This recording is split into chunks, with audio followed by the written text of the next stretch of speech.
سلام بچه ها، امیدوارم حال دلتون خوب باشه.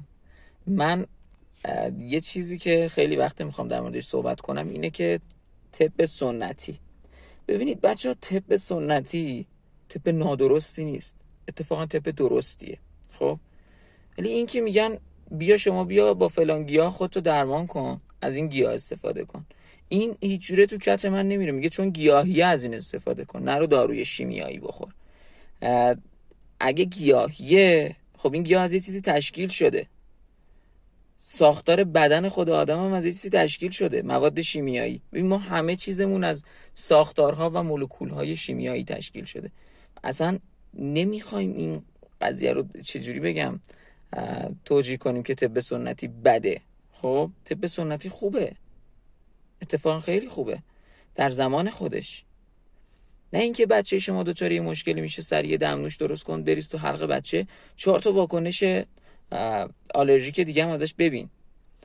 شما وقتی میری یه دارویی رو تهیه میکنی، ببین مثلا من مثال بزنم، اسپری آتروونتی که توی بازار هست، شما اگه برید بخونی در موردشون، مادهش ایپراتروپیون بروماید، ساختارش از آتروپین گرفته شده. آتروپین خودش از گیاه استخراج شده، گیاه خانواده، گیاه آتروپا بلادونا از خانواده سولاناسه، سیب زمینی ها. خب میخوام بگم اومدن از یه ساختار گیاهی استفاده کردن، یه دارویی رو ساختن که الان توی آسم کاربرد داره. حالا بعد از سالبوتامول اندیکاسیون مصرفش کلا خط دوم واسه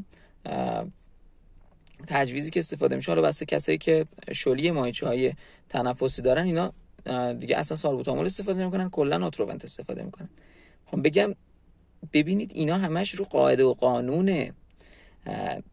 الکل از قبلم وجود داشت. خب اون کسی که کشفش کرد، الکل ماده شیمیاییه، ولی چرا توسط گیاه تولید میشه؟ چرا توسط تخمیر بی‌آوازی تولید میشه؟ تو بدن خود آدم تو گلوبولای قرمز تخمیر الکلی دارن، ماهیچه‌های بدن تخمیر لاکتیکی دارن. شما کورتون مصرف میکنی، میگی ماده شیمیاییه، خود غدد فوق کلیت داره کورتیکو استروئید ترشح میکنه. یعنی اصلا عجیبه این حرفی که میگن داروی شیمیایی نخور. یعنی شما وقتی یه نیازی پیدا میکنید به یه دارویی، باید دارو رو مصرف کنی. مثل این میمونه که من مثالش رو اینطور بزنم، طرف رو میخوان بیهوش کنن، جراحیش کنن، قبلا شیره تریاک رو به خوردش میدادن، الان مورفین بهش تزریق میکنن. نه همه جا به ایراد بگیرین، کلا دارم میگم مورفین تزریق میکنن. خب واسه یه اثرات ضد درد کلا معذرت میخوام. و دلیلی نمیشه شما بیای تریاک بدی طرف بکشه بگی درد نکنی. فقط مورفین نیست توی تریاک، چند صد تا آلکالوئید دیگه وجود داره که چه بسا خیلیش سمی هن. تریاک 9% تا 11%ش که مورفین باشه میگن تریاک خوبیه. خب کلا این قضیه طب سنتی نه اینکه اشتباه باشه، یه سری ابزارش کردن دارن ازش سوء استفاده میکنن.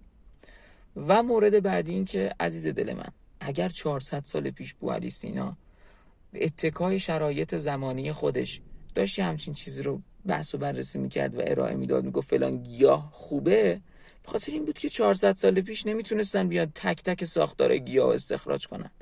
خب الان توی آزمایشگاه ما میتونیم تریاک رو ببریم، همه آلکالوئیداشو از هم جدا کنیم، میتونیم کامل بذاریمش توی دستگاه کروماتوگرافی، ذراتشو ببینیم، اجزای تشکیل دهندهشو ببینیم، میتونیم آیار انجام بدیم، ساختار مولکولی اون ذرات رو ببینیم. یعنی اینا خیلی خیلی پیشرفته تر از اون چیزی که حتی به ذهن من و شما خطور کنه. و میخوام بدون این که روی این قضیه فکر کنید توجه داشته باشید که پیشرفت انسان ها منجر به نوآوری میشه و نوآوری رو باید پذیرفت وقتی که اثبات بشه.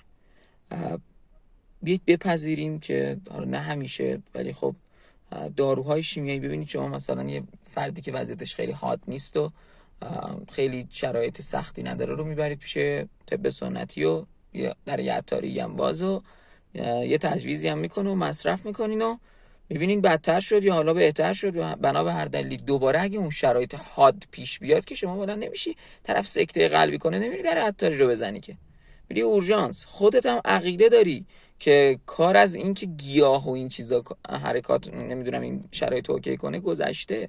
پس خواهش میکنم به فکر سلامتیتون باشید و بازیچه این